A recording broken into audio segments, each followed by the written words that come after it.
Annelise, how has the Trump speech and the Republican convention been received in the heartland? Well, plenty of people have seen excerpts of it, but not as many people tuned in for the Republican convention as the Democratic one. We saw the Nielsen ratings put the Democratic convention ahead, but the real challenge is what the key messages are that flow through. And when it comes to that law and order message, that's really one of the key issues that's going to win over those voters. Paul Kelly just mentioned the really critical women and black voters. Now, in the Republican convention, we saw plenty of African-American voices supporting the president, most notably Tim Scott, who really came out and gave the president the personal character reference, but also was putting the point that you can be a Republican and black, and it doesn't go against the Black Lives Matter movement, which has so far really found its home in the Democratic Party. A big push in that movement, though, is to win over those white suburban voters who are horrified by what's happened in the summer, what's happened in the shooting of George Floyd, what's happened in the protests, but still are quite scared for their safety. And those black people saying, look, you can be a Republican and still support Black Lives Matters, that's going to win over a lot of those voters. And that law and order point, when we see these riots, windows smashed in across the country, in city centres where the stores are still closed because of the pandemic, it's scary for a lot of people. And this is what President Donald Trump was really addressing in his speech. Here's an excerpt of it. Make no mistake, if you give power to Joe Biden, the radical left will defund police departments all across America. They will pass federal legislation to reduce law enforcement nationwide. They will make every city look like Democrat-run Portland, Oregon.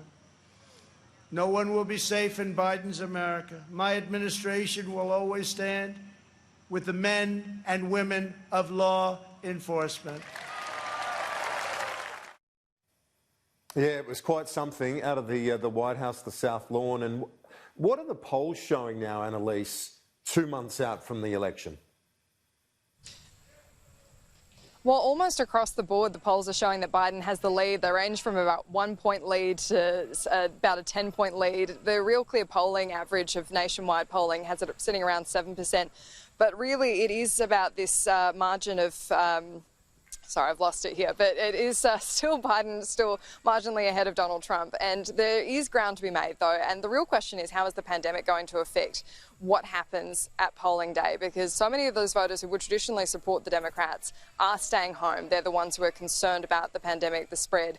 They're less likely to vote in person. The postal voting is also undermining confidence, and so they might feel burned out and just give up by the time it gets to polling day. And I can tell you, Kieran, so many of the people I've talked to here have said, look, just why bother? They're getting so burnt out, they're angry, but they're not as enthused as the Republican speakers that I've been speaking to, those ones who say, look, Donald Trump is the one, he's done a great job, he'll get us out of this the other side, and there's still that real enthusiasm. I've yet to meet a single person who's told me, or admitted, I should say, that they voted for Trump last time and they're not going to this time. Let's just have a look now, Annelise, for our viewers, at the town you're in, Milford, Ohio. The 2016 election, it was a town divided, wasn't it? It was in the river just behind me. That is where the city of Cincinnati is based, the county, and so that voted Hillary Clinton. And then this county that I'm standing in now voted for Donald Trump overwhelmingly. I can tell you, even just driving around now, that there are plenty of Trump signs up and a few Biden streets as well. But you can tell it is quite a politically charged city. So I'll be here all tomorrow trying to speak to locals and get a sense of where their heads are at this time. But so far, I was driving around all afternoon, yet to see a single mask except for the one I was wearing, and plenty of public gatherings, big groups. It's really strange to see just the different approach in the US and different states to the pandemic.